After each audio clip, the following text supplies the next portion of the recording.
problema na nararanasan ng gumagamit nito mga glue-free eyelashes kahit anong brand pa yan, solusyonan natin yan. First problem.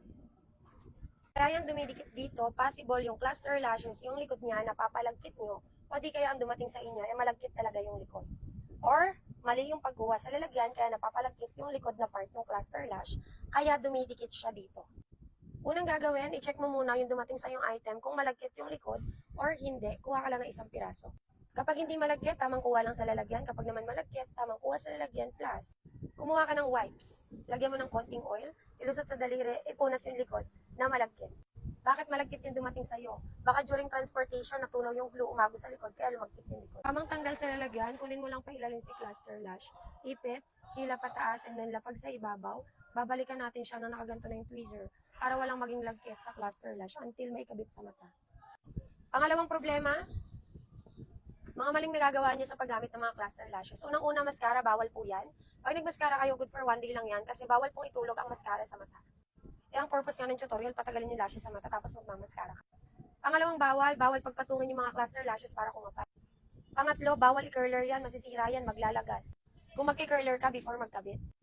Pangalawang tutorial, hindi yan pwedeng patong-patong, tabi-tabi lang yan sa pilik.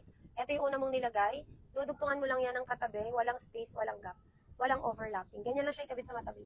Last, ang makeup, sunscreen, skincare, ginagawa lang yun after magkabit. Pangatlong problema, hindi dumidikit kasi nga hindi kayo nag-preparation, may oil yung pilik mata. So hila mo sabon, banlaw tuyuin si pilik mata, and after that, palagkitin natin si pilik mata, kuha lang na isang pirasong cluster, higup-higupin yung mga natitirang oil until lumagkit, kakapit na yan. Pang-apat na problema, kaya yan makati sa mata kasi sinasagad nyo po ng dikit. Pag magdidikit kayo sa pilik mata, magtitira kayo at least 1 mm to 2 mm na tubo ng pilik. Maliit na maliit lang. So angat, dikit. Ayan, may matitirang konting pilik mata doon, para kapiraso lang. Ayan. Okay. Pang-limang problema, ang bilis matanggal kasi hindi kayo naglalak. Ganito siya kabilis matanggal pag hindi ka naglock. So paano nga ba ilak? Ipa-flat lang natin yung glue na yan kasama ng natural lashes para mas tumagal siya sa mata. So i-flat mo lang yung pinaka-glue, pwedeng daliri, pwede ring tweezer. Basta ma-flat mo yung glue, mag-stick together sila ng natural lash para ganyan siya kakapit. Pang-anim na problema, nabubunutan ng pilik. Paano hinihila nyo? Ganyan nga siya kakapit. Tamang pagtatanggal, ipinupush, tinutuklap dahan-dahan, walang mabubunot na pilik mata. Huling problema, ayan. After niya ng 1 week na patagal mo sa mata, may lagkit na may iwan at may glue na konting may iwan dyan, normal yun.